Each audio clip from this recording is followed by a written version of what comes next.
Mari kita berdoa. Ya Tuhan, memang Engkau hanyalah satu-satunya pribadi yang mengenal kedalaman hati kami. Dan kami mau intim dengan Tuhan. Tapi ampuni kami ya Tuhan, karena kami sering kali terdistraksi, terganggu dengan semua hal yang ada di sekitar kami.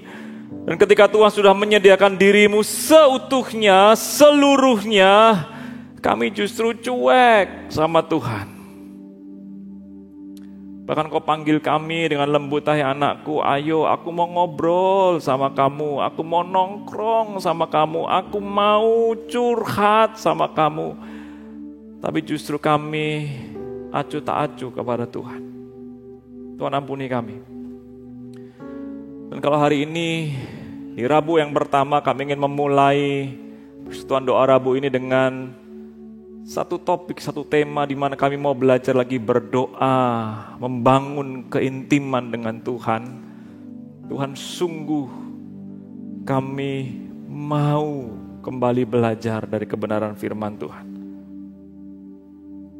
Karena sesungguhnya kami tidak bisa hidup tanpa Tuhan.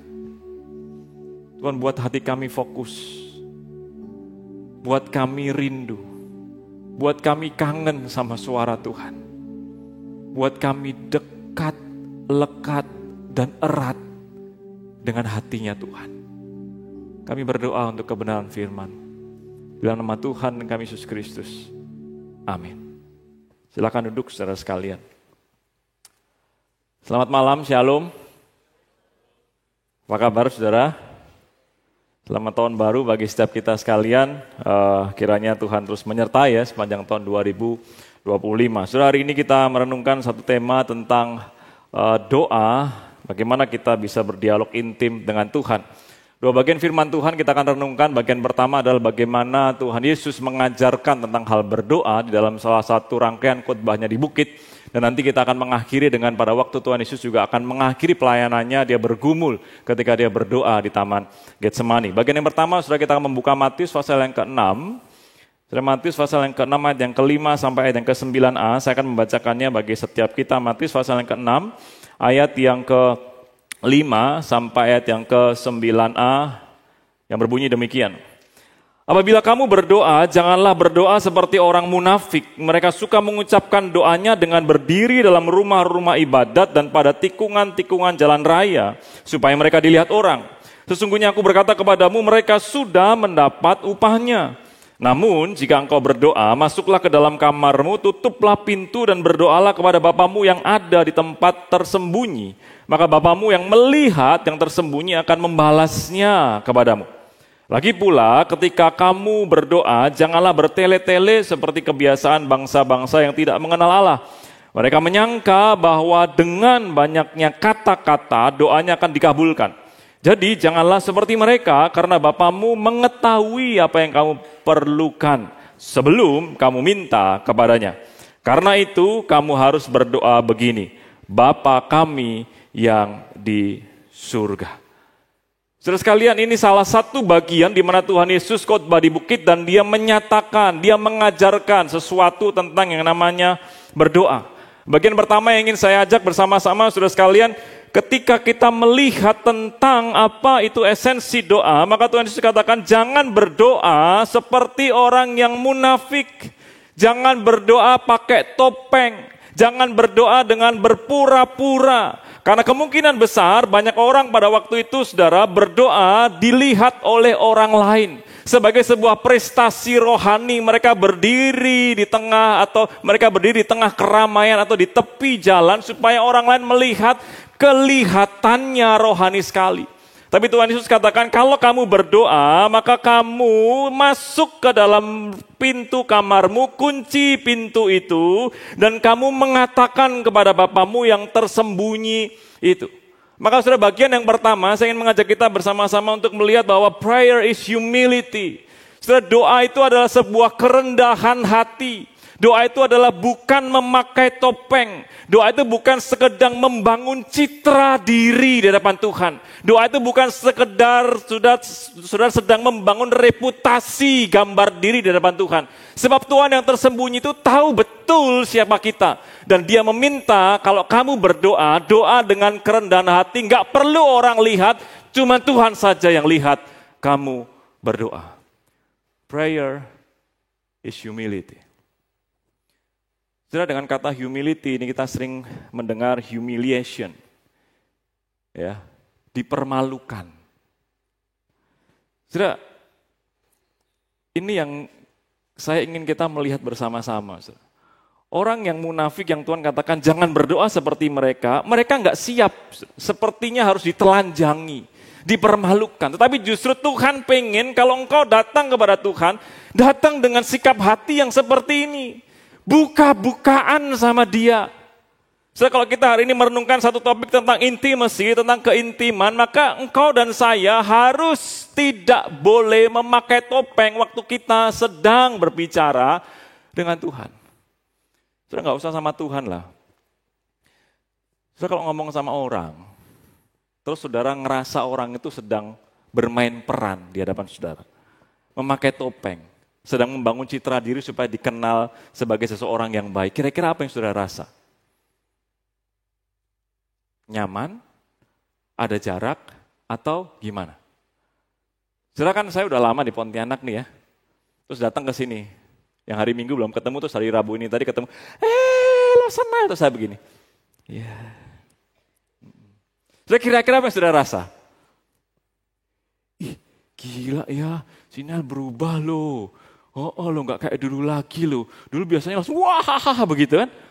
Terus ada sesuatu yang Tuhan itu pengen ketika kita tahu bahwa Bapa itu tersembunyi, dia tahu persis siapa engkau dan saya. Dan kau dan saya tidak perlu membangun citra diri di depan banyak orang, apalagi di depan Tuhan pada waktu kita datang. Because prayer is humility. Engkau harus siap dengan semua apa yang ada di dalam dirimu. Kalau memang kita membangun keintiman. Yang kedua, saudara sekalian, Tuhan Yesus katakan begini, kalau kamu berdoa, juga jangan seperti orang yang tidak kenal Tuhan. Seperti bangsa-bangsa yang tidak kenal Tuhan. Karena apa? Mereka mengira, saudara, Tuhan itu bisa disuap.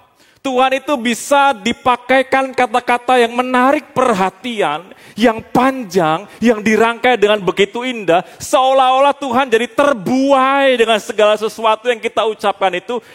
Dan akhirnya permintaan kita, permohonan kita, seruan kita didengar sama Tuhan. Saudara, Tuhan Yesus katakan, enggak, jangan seperti itu. Sebab apa? Tuhan tahu persis kok kamu butuh apa. Sebab yang Tuhan perlukan adalah simplicity. Simple aja. Sederhana saja. Singkat. To the point. Ngomong sama Tuhan. Tuhan saya lagi sebel nih. Tuhan saya lagi ngerasain ini. Tuhan gimana ya anak saya? Tuhan gimana hidup saya? Tuhan gimana gereja saya? Tuhan saya seperti ini. To the point. Saudara. Bukan berarti mengurangi rasa hormat kita kepada Tuhan. Tapi Tuhan ngerti kok. Dan Tuhan mau engkau dan saya memiliki kesederhanaan seperti ini. Sehingga saudara sekalian, Tuhan Yesus katakan begini. Karena itu, kalau engkau berdoa, berdoalah demikian. Bapa kami yang di surga. Because prayer is intimacy. Karena doa itu selalu berbicara tentang keintiman. Saudara, Tuhan menyediakan dirinya untuk dipanggil Bapa oleh kita. Tapi keintiman itu perlu proses. Engkau dan saya harus belajar membuka diri. Engkau dan saya harus belajar yang namanya humility itu. Engkau dan saya harus belajar yang namanya simplicity itu. Sebab saudara, dengan kerendah hatian dan dengan kesederhanaan, maka engkau dan saya bisa menemui yang namanya keintiman berjalan dengan Tuhan. Rasanya tuh deket banget, kayak gak ada jarak. Saudara, kenapa? Karena kita udah membangun itu dari awal. Nggak bisa tiba-tiba, saudara sekalian, kita langsung bisa intim sama Tuhan waktu kita berdoa. Enggak. Karena Tuhan pengen, oke, anakku, engkau buka dirimu dulu ya, engkau rendah hati dulu ya, engkau jujur atas semuanya ya, engkau nggak pakai topeng ya. Oke, aku lihat. Dan aku pengen lihat juga apa yang kau katakan, apa yang kau serukan, sesuai nggak dengan yang ada di isi hatimu itu. Atau kau hanya bermain-main dengan aku, memakai semua kalimat pernak-pernik yang ada, sehingga justru malah bulat, saudara, ruwet. Baru disitulah kita merasakan yang namanya keintiman. Saudara, bukankah ini sesuatu yang kita rindukan? Bukankah ini sesuatu yang kita harapkan? Saudara, ketika engkau dan saya berelasi satu dengan yang lainnya, coba kita pikirkan, kita renungkan bagaimana sih kita bisa deket ya sama si A, sama si B itu. Coba saudara renungkan. Enggak mungkin saudara berelasi dengan si A atau si B itu, saudara berelasi dalam kepura-puraan, bukan? Enggak mungkin. Kalau mau deket gak ada lagi yang namanya pura-pura. Kalau mau deket gak ada lagi yang namanya dibuat-buat. Begitu sekali engkau buat-buat itu, temanmu langsung tahu kok. Lu lagi ngapain sih, kok aneh banget sih hari ini sih, gak biasa-biasa kayak begitu. Kalau kemudian kita juga ngomong, muter-muter dulu, kita juga pasti aware kan, teman kita kok nggak biasa-biasa, biasanya ngomong-ngomong aja, kok jadi kayak begini. Kalau dengan manusia saja, dengan saudara kita saja, dengan anggota keluarga saja, kita ngerti yang namanya keintiman itu seperti itu. Tuhan jauh lebih ingin kau dan saya mendekati Dia dengan kerendahan hati dan di dalam kesederhanaan. Saudara, bukankah ketika kita punya anak, kita tahu bahwa anak itu punya sebuah ketulusan, kepolosan. Ketika dia merengek, ketika dia meminta, ketika dia kemudian, jerit sana sini. Tapi makin anak itu makin gede, makin dewasa, dia bisa mengolah segala sesuatu. Dan jangan-jangan saudara sekalian, ketika engkau dan saya juga makin bertambah usia di hadapan Tuhan, jangan-jangan kita tidak lagi datang kepada Dia sebagai anak. Padahal Kristus menyatakan di sini, prayer is intimacy when you call Him Father in heaven. Bapa kami yang di surga. Bapa kami yang di surga. Saudara, sebutan Bapa itu bagi Yesus sesuatu yang sangat intim sekali. Karena Dia bukan pribadi yang lain, Dia pribadi yang dekat. Apa-apa, Dia panggil terus. Dan itulah yang Tuhan inginkan ketika engkau dan saya ingin membangun keintiman bersama dengan Tuhan. Nah, saudara, ketika tiga hal ini sudah kita pelajari dari khotbah Tuhan Yesus di bukit, saudara sekalian, ketika Dia mengajarkan tentang hal berdoa, maka kita lihat, saudara, praktek yang Tuhan Yesus lakukan. Ya, kita akan lihat melalui Lukas pasal yang ke-22. Terus saya akan bacakan bagian ini, saudara. Ketika Tuhan Yesus di Taman Getsemani sebelum Dia memasuki masa-masa perjalanan salib itu, saudara, firman Tuhan berkata demikian. Lalu pergilah Yesus keluar kota, sudah perhatikan baik-baik ya. Sebagaimana biasa Ia menuju Bukit Zaitun, murid-muridnya juga mengikuti Dia. Setelah tiba di tempat itu, Ia berkata kepada mereka, berdoalah supaya kamu jangan jatuh ke dalam pencobaan. Kemudian Ia menjauhkan diri dari mereka, kira-kira sejauh lemparan batu, lalu Ia berlutut dan berdoa. Ya Bapa, jikalau Engkau berkenan, ambillah cawan ini dari hadapanku, tetapi jangan kehendakku, melainkan kehendak-Mu lah yang jadi. Lalu seorang malaikat dari langit menampakkan diri kepadanya dan memberi kekuatan kepadanya. Ia sangat susah dan makin bersungguh-sungguh berdoa.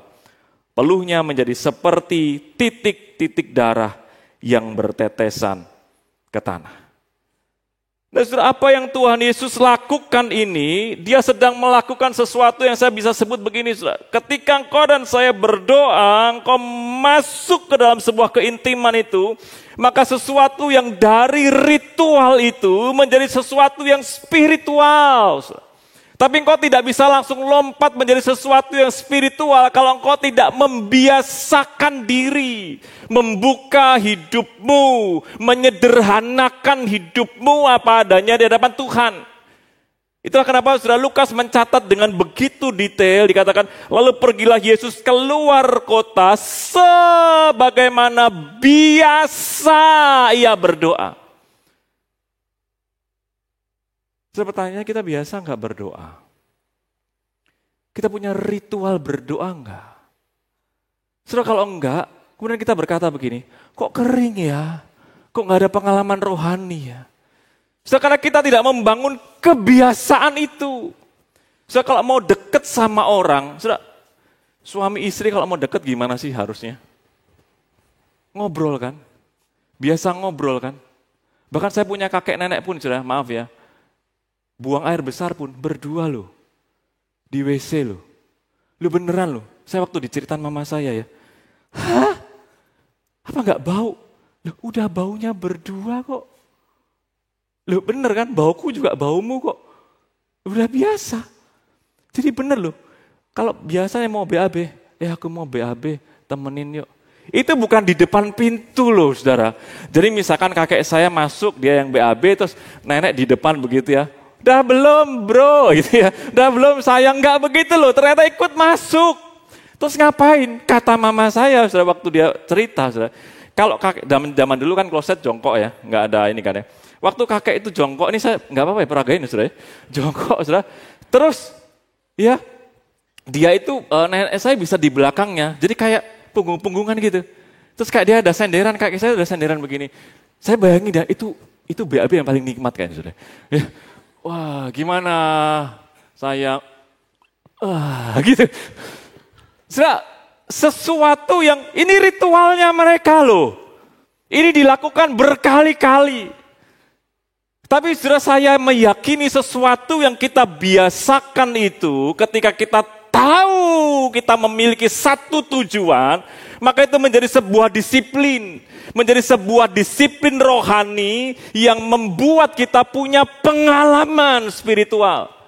Saudara, kau dan saya nggak bisa lompat, Tuhan aku mau intim sama Tuhan, tapi nggak pernah ngobrol. Ngomong kosong, saudara. Dan Tuhan Yesus praktekkan ini. Dia bawa murid-muridnya, ayo murid-muridku ini loh. Lihat aku berdoa. Engkau biasa lihat aku berdoa. Tuhan gak cuma ngajari, kalau kamu berdoa begini, enggak. Dia hidupi itu bersama dengan Bapanya. Sudah kurang apa sih dekatnya Yesus sama Bapanya? Mereka gak terpisahkan loh. Tapi Yesus punya sebuah ritual doa yang membawa dirinya itu mengalami sebuah pengalaman spiritual sebagai manusia di hadapan Sang Bapa. Bukankah itu yang kau dan saya rindukan juga? Tapi seberapa sering kau datang kepada Tuhan? Seberapa pengen dan kangennya kita membangun ritual ini sampai kita berkata sama Tuhan, Tuhan aku pengen dengar suaramu. Tuhan tolong ngomong sama aku. Tuhan tolong, Tuhan kau berbicara sama aku. Sampai Tuhan sungguh menyentuh engkau secara spiritual. Saudara, Kristus juga lanjutkan lagi. Firman Tuhan mencatat, Lukas luar biasa sudah mencatat. Bukan hanya membangun sebuah kebiasaan sampai engkau merasa keintiman karena ada pengalaman rohani berdoa bersama dengan Tuhan. Tapi firman Tuhan katakan, Yesus berkata, ya Bapa kalau bisa, kalau boleh, Tuhan tolong, aku tidak mengalami derita ini. Seolah-olah ada sebuah pergulatan hati, pergulatan emosi, semuanya. Sudah dikatakan Yesus sangat takut. Dia takut sekali sudah, menghadapi cawan itu. Yesus gak menutup-nutupi ketakutannya, enggak. Dia seperti anak kecil yang, Bapak aku takut banget loh, Bapak tolonglah, janganlah tolong. Aku gak kuat. Kalau bisa Tuhan, kau Bapak yang tanggung ini, jangan. Dan bahkan ketika sampai saking takutnya dia, saudara, Lukas sang tabib itu, sang dokter itu mencatat, sampai dia punya keringat itu bertetesan seperti apa, saudara? Seperti pelu-pelunya itu seperti darah yang bertetesan ke tanah. Sebab kalau engkau ingin benar-benar punya keintiman sama Tuhan di dalam doa, maka itu akan selalu melibatkan hal yang emosional, bahkan fisikal, dan selalu personal. Dan itu yang Kristus hidupi, bukan di hadapan Sang Bapa. Ketika dia takut, dia katakan, Tuhan Allah Bapa, saya takut. Saya takut sekali. Dan saking takutnya dia, setelah dia tidak hanya pengen ngajarin muridnya berdoa, tapi dia juga pengen muridnya itu juga ngerasain takutnya gurunya ini kayak gimana. Tapi murid-murid tidur. Murid-murid gak bisa ngebaca, gak bisa ngerasain ketakutannya gurunya ini. Tapi saudara sekalian, kita tahu, kita lihat sama-sama Tuhan Yesus pun melibatkan seluruh emosi itu di hadapan Sang Bapa. Bahkan sampai menguras semua kekuatan fisiknya, bahkan keringatnya pun sampai berubah menjadi darah. Karena dikatakan ada pembuluh-pembuluh darah juga yang bisa pecah karena orang saking stresnya menanggung beban dalam hidupnya. Nah, sudah bukan itu sesuatu yang sangat personal. Dan sudah perhatikan, Bapa mengutus malaikat menguatkan Yesus. Ini pengalaman spiritual Kristus bersama dengan Sang Bapa. Dan yang engkau dan saya itu rindukan, bukan? Setelah ketika kita berkata atau kita berpikir, kita merenungkan tentang doa yang adalah sebuah keintiman, maka Tuhan sangat merindukan engkau dan saya terus membiasakan diri. Terus membiasakan diri. Enggak bosen-bosen. Karena Tuhan juga enggak bosen sama kita. Sampai engkau menemukan sebuah disiplin diri. Sebab apa? Yang engkau datangi adalah Bapa yang ngerti waktu engkau dan saya takut. Waktu engkau dan saya nangis. Waktu engkau dan saya kecewa. Waktu engkau dan saya teriak. Waktu engkau dan saya marah. Waktu engkau dan saya merasa segala sesuatu tidak adil. Dia tahu, dia mengerti dan dia bisa menyelaminya. Karena Kristus mengalami. Sehingga sudah ketika engkau datang dengan seluruh keberadaan dirimu secara pribadi di hadapan Tuhan. Disitulah doa itu adalah sebuah keintiman berjalan bersama dengan Allah. Setelah ketika bulan Juni saya mengambil keputusan untuk nantinya bergabung melayani di sekolah IPK, banyak orang kaget, termasuk Pak Riko, nggak bisa nelen makan waktu itu. Nah, mau makan begini, saya bilang, iya Pak, saya ke IPK langsung berhenti. Gitu ya. Dia kayak shock gitu. Tapi juga ada satu orang jemaat di GKI Pontianak. Kami biasa panggil dia Oma. Dia langsung WA saya, dia berkata begini, Musa, cuman gitu aja. Musa, terus emotikon nangis. Gitu. Saya juga balas, Oma, emotikon tanda tanya gitu. Kenapa Musa? Panjang lagi.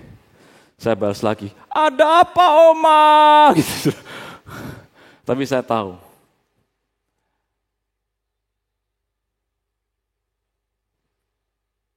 dia kehilangan.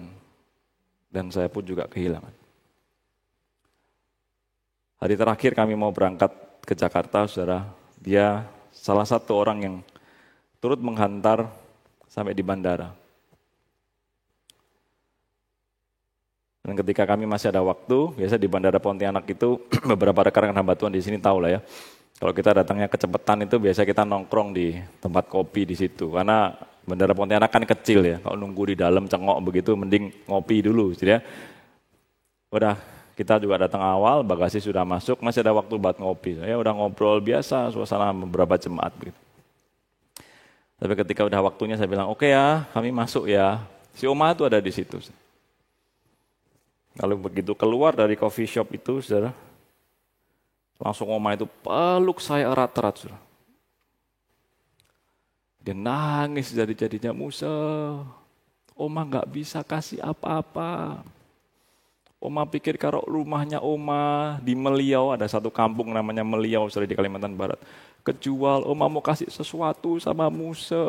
Tapi Oma gak bisa kasih apa-apa, Musa udah kasih banyak sama Oma. Saya bilang, Oma, enggak perlu kasih apa-apa. Saya sudah merasakan kasih sayang dari Oma dan seluruh keluarga. Itu lebih dari cukup. Saudara, pelukan itu bagi saya adalah sebuah keintiman. Karena saya membangun bersama-sama dengan Oma dan jemaat di sana itu sesuatu yang baru saja kita renungkan ini, saudara. Saya belajar sekali apa artinya humility. Saya belajar sekali apa artinya simplicity. Saya belajar sekali apa artinya membangun sebuah kebiasaan sampai saya mendapatkan pengalaman rohani.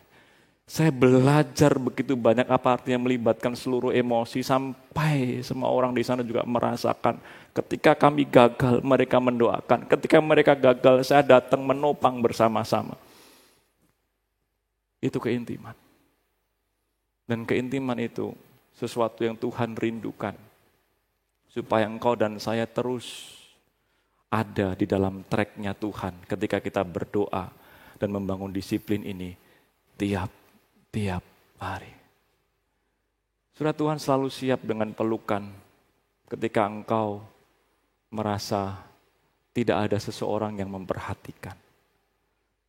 Tuhan selalu siap dengan telinganya ketika engkau merasa tidak ada yang mendengarkan.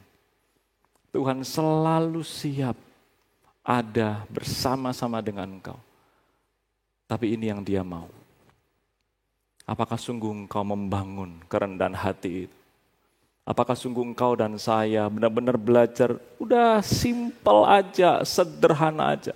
Apakah engkau dan saya sungguh-sungguh membangun kebiasaan dan kita rindu Tuhan, biarlah yang biasa ini menjadi sebuah pengalaman yang rohani.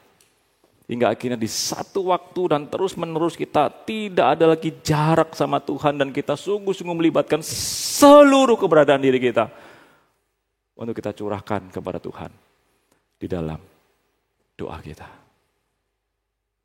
Sudah biarlah sungguh kita mengalami keintiman berjalan bersama dengan Tuhan. Karena ketahuilah, Tuhan juga kangen banget sama saudara ketemu tiap-tiap hari. Dia terus sapa kita tiap-tiap hari. Tapi kalau kita cuekin dia tiap-tiap hari, sudah tahu rasanya. Tapi dia gak pernah berputar arah balik membelakang kita. No, dia tunggu kita. Dan biarlah ketika dia menunggu, engkau datang sampai engkau dan saya mendapatkan apa yang namanya keintiman itu. Berjalan bersama dengan Tuhan. Tuhan Yesus memberkati setiap kita. Mari kita berdoa.